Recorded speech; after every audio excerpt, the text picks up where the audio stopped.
application of that knowledge in your life is different. When you apply that knowledge into your life, that is hadayat, right? That is implementation. That comes from Allah's will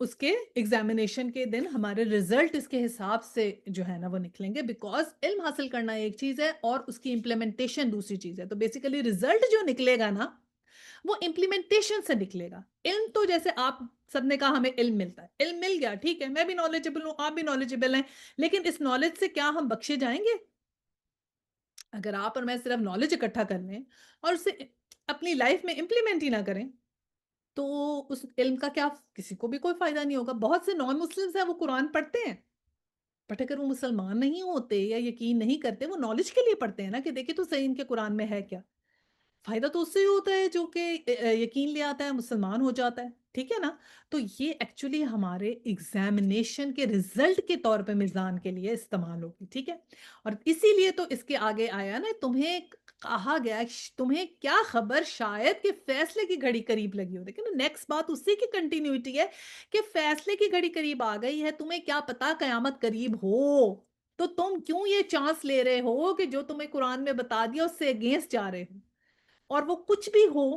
اس کے لیے تمہیں فوراً اور فوراً اللہ سے جو ہے نا وہ رجوع کرنا چاہیے، کیونکہ قیامت کے دن تو بس آنے ہی والا ہے. جس دن جس کی موت ہے وہ اس کے لیے قیامت کا دن ہے، کیونکہ حساب اس کا حساب تو اسی دن ہی شروع ہو جائے گا. فرشتے تو اسی دن آ جاتے ہیں قبر میں حساب لینے کے لیے، ٹھیک ہے نا. تو اللہ سبحانہ تعالیٰ ہمیں توفیق دیں کہ ہماری زندگیاں جو ہیں وہ ان میں جیسی یہ کتاب ہے اور جو اس کا میزان ہے اس کے حساب سے ہم ان پہ امپلیمنٹیشن اپنی لائف میں کریں، اور یہ ہمیں اللہ سبحانہ تعالیٰ اس میں کامیابی دیں، آمین. آیا 18 ہے، یہ لوگ اس کے آنے، جو لوگ اس کے آنے پر ایمان نہیں رکھتے وہ تو اس کے لیے جلدی مچاتے ہیں. قیامت کی بات ہو رہی ہے نا کہ جو لوگ قیامت کے آنے پہ ایمان نہیں رکھتے وہ جلدی مچاتے ہیں، کیونکہ ان کو ایمان ہی نہیں ہے کہ قیامت آئے گی. تو ان کو ہے کہ کب آئے گی کب آئے گی، وہ جلدی مچا رہے ہیں، مطلب وہ بے وقوفی کی علامت ہے. مگر جو اس پر ایمان رکھتے ہیں وہ اس سے ڈرتے ہیں اور جانتے ہیں کہ یقیناً وہ آنے والی ہے. خوب سن لو، جو لوگ اس گھڑی کے آنے میں شک ڈالنے والی بحثیں کرتے ہیں وہ گمراہی میں بہت دور نکل گئے.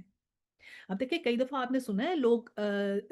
ایسی بات آپ کے کانوں میں آئی ہو کہ لوگ کہتے ہیں کہ میں تو تنگ آ گئی ہوں زندگی سے، اس سے تو مجھے موت آ جائے خدا نہ خواستہ. کئی دفعہ لوگ ایسے ہوتے ہیں جو کہتے ہیں بھئی سب کچھ تو کر لیا ہم نے زندگی میں، ہمیں اب کیا کرنا ہے، بس اب تو موت کا انتظار ہے، رائٹ. پھر اس طرح دیکھیں اس طرح کا کانفیڈنس جو ہوتا ہے نا، یہ اس سے ڈرنا چاہیے. کئی دفعہ انسان کو ایسے لگتا ہے کہ میں نے کافی کچھ کر لیا اپنی لائف میں، مجھے کچھ اور اب کیا میں نے خاص کرنا ہے، بس ٹھیک ہے اب بس موت ہی آ جائے تو ٹھیک ہے. مطلب وہ اتنے کانفیڈنٹ ہوتے ہیں اپنی صحیح زندگی پہ، یہ بھی ایک ڈرنے کی بات ہے. اور دوسرے لوگ جو ہوتے ہیں وہ یہ ہوتے ہیں، وہ تنگ ہوتے ہیں زندگی سے، کہتے ہیں ہم تو اپنی زندگی سے بڑے تنگ ہیں، ایسے تو موت آ جائے. وہ تنگی سے موت مانگتے ہیں اور کچھ کانفیڈنس سے موت مانگتے ہیں. یہ دونوں باتیں خطرناک ہیں. موت کے لیے خوف ہونا چاہیے، دیکھیں یہ اس آیت میں ہے، مگر جو اس پر ایمان رکھتے ہیں وہ اس سے ڈرتے ہیں اور جانتے ہیں کہ یقیناً وہ آنے والی ہے. اور خوب سن لو کہ ہمارے تو مومن کی نشانیوں میں سے ہے نا، کہتے ہیں کہ جس کا علم جتنا زیادہ ہے وہ اتنا زیادہ موت سے قیامت سے ڈرتا ہے، اور جس کا علم جتنا کم ہے وہ اتنا زیادہ موت سے اور قیامت سے اتنا کم ڈرتا ہے. یہ ایک نشانی ہے. اگر اب ہم میں سے کوئی بھی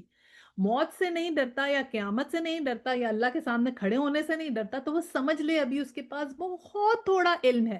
ابھی اس کی سمجھ بہت تھوڑی ہے، ابھی اس کی انڈرسٹینڈنگ آف قرآن بہت تھوڑی ہے، ابھی اس کی سمجھ نہیں ہے، اس کے اندر ابھی پورا ایمان نہیں، اس کو ابھی نالج بھی اس کی بہت کم ہے.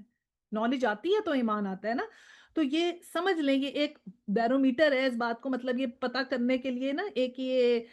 پوائنٹ ہے کہ جو کوئی ایسا سمجھے تو اس کو وہ سمجھ لے کہ اس کا علم میں بہت کمی ہے. کیونکہ جو ایمان والے ہیں، جو مومن ہیں، جو اللہ کے بندے ہیں، وہ جو ہے اس سے ڈرتے ہیں. اچھا جی. اور حضرت عمر رضی اللہ عنہ کے بارے میں بھی ایسے ہی ہے نا کہ بہت رو رہے تھے قبرستان کے پاس، بہت رو رہے تھے، اتنا رو رہے تھے اتنا رو رہے تھے کہ داڑھی بھیگ گئی. دوسرے صحابہ نے کہا کہ آپ کیوں اتنا رو رہے ہیں؟ تو کہنے لگے کہ حتیٰ کہ ان کے پاس جنت کی بشارت تھی، اللہ تعالیٰ نے کہا تھا تم جنت میں جاؤ گے، پھر بھی رو رہے ہیں. تو نے کہا آپ کیوں رو رہے ہیں؟ تو کہنے لگے کہ یہ میں قبروں کو دیکھ رہا ہوں کہ ہمارا پہلی جگہ تو یہ ہے نا جہاں ہم نے جانا ہے. دیکھیں یہ ہوتا ہے علم، یہ ہوتا ہے خدا کی خدا خوفی، یہ ہوتا ہے اللہ کے آگے کھڑے ہونے کا ڈر اور خوف کہ جنت کی بشارت ہے، عشرہ مبشرہ میں سے ہیں، لیکن قبرستان کو دیکھ کے اتنا رو رہے ہیں کہ داڑھی بھیگ گئی کہ یہاں جانا ہے میں نے،